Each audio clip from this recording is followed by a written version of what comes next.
orang tuh kan ada yang sensitif terhadap dosis dan terhadap waktu minum kafein.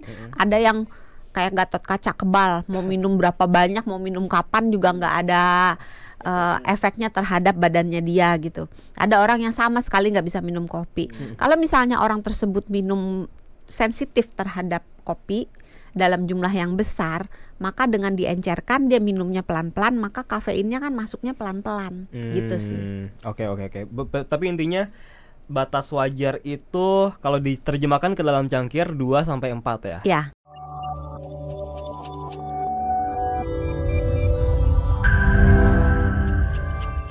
Duh, ngantuk banget nih Dok nih, nggak tahu kenapa. Kurang tidur ya? Atau kebanyakan tidur? Kalau ngantuk biasanya kurang duit atau kebanyakan duit.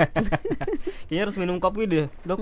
Kalau minum kopi udah kan malam jangan minum kopi. Emang kalau malam nggak bagus? Ntar nggak bisa tidur. Oh iya, tapi kan ini harus kerja nih, siaran sampai malam. Cuci muka ya. Lompat-lompat ya. Oh iya bener ya, biar nggak ngantuk ya. Biar nggak ngantuk. Nggak, soalnya kalau minum kopi itu nggak tahu kenapa ekspres gitu loh Dok, langsung melek gitu ya. Emang iya ya. Karena kopi itu stimulan alami. Stimulan tuh apa sih? Stimulan itu membuat kita terstimulasi gitu. Jadi memang dia membuat kita jadi secara fisik nggak capek, secara mental membuat kita lebih mudah berfokus, lebih mudah berkonsentrasi, dan nggak cepet ngantuk. Oh gitu. Jadi moodnya juga bagus. Kopi bisa bikin nggak ngantuk tuh bukan mitos ya, emang fakta memang, ya. Iya, memang karena memang dia alaminya dari sananya udah bisa bikin orang jadi lebih fokus itu ya bahasanya ya. Dan buat orang-orang yang depresi, minum kopi itu memperbaiki depresinya. Tapi kan nggak boleh banyak-banyak dong, ya kan? Nggak boleh berlebihan ya kan. Makanya ada orang yang bilang harus tetap pada batas amannya. Iya, segala sesuatu yang bagus itu kalau diminum secara berlebih-lebihan, hasilnya belum tentu jadi lebih bagus, termasuk kopi. Nah, kalau kita ngomongin batas aman kopi nih Dok, sebenarnya bisa dilihatnya itu dari kadar kafeinnya kah, atau dari jumlah gelasnya kah? Sebetulnya lebih akurat kalau dari kadar kafeinnya, karena kalau misalnya dari gelasnya, orang itu misalnya minumnya kopi yang decaf, yang kafeinnya udah dibuang sebagian besar, maka itu akan batasan gelasnya akan jadi lebih banyak gitu. Oh, tunggu, kadar kafein. Berarti misalkan nih saya menyeduh kopi satu cangkir misalkan 500 ml, itu belum tentu kafeinnya 500 ml gitu maksudnya.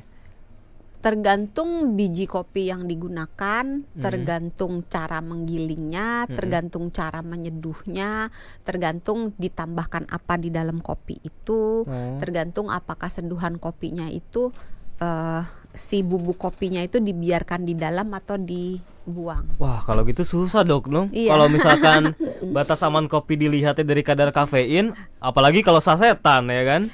Kan kita nggak tahu kandungan kafeinnya berapa ya kan. Oke lah, kalau misalkan sasetan kita bisa lihat dari komposisinya ya kan, yang ada di belakang bungkus.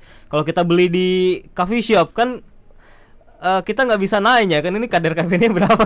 Umumnya satu shot itu sekitar 50-an. Satu shot sekitar 50 gram. 50 miligram kafeinnya. Satu shot. Oke. Kalau yang sasetan itu bisa macam-macam ya? Kalau sasetan tergantung Tergantung ya, nggak bisa dipastiin ya. Enggak. Tapi kalau kopi yang pada umumnya dibuat gitu, ya, kayak coffee shop gitu ya, barista. Kopi hitam biasa ya, itu pada umumnya sekitar 90 sampai mungkin 100-120 miligram dalam satu cangkir. Dalam satu cangkir ukuran 240 cc. Oke. Kurang lebih ya, karena kembali lagi tergantung dari cara, banyak tuh, tergantung biji kopinya, tergantung ngegilingnya gimana, nyangrai biji kopinya gimana. Itu pengaruh semua ke kadar kafein yang nanti ada di dalam senduhan kopi tersebut. Biji kopi misalkan Arabica sama yang misalkan Robusta gitu beda-beda ya. Arabica lebih rendah, Robusta gitu. lebih tinggi. Pada umumnya ya, umumnya. Nah, batasnya emang berapa sih Dok per hari itu yang bisa diminum kafein, jumlah kafein per hari ada nggak? Tergantung. Kalau dokter Santi tergantung tergantung. Kalau dewasa itu 400 mg per hari, bukan per kali ya, per hari. Kalau misalnya ibu hamil, ibu menyusui sebaiknya tidak, tapi kalau aduh nggak bisa, udah harus gitu kan, ya udahlah 200 aja.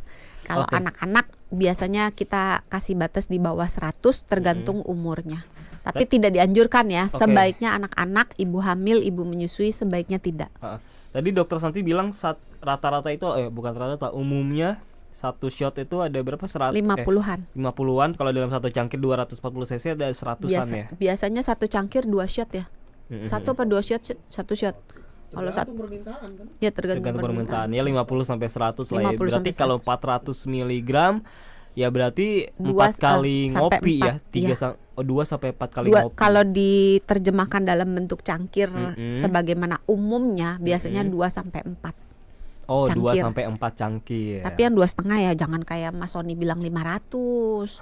500 itu banyak. Itu cangkir yang kekinian yang gede banget itu kan. Jangan segitu. Tapi rata-rata coffee shop juga udah package-nya dengan cangkir yang rata-rata 250-an cc ya, nggak yang gede-gede ya. Kalau coffee shop tuh biasanya ya jarang sih? Ke coffee shop sih. Oh jarang.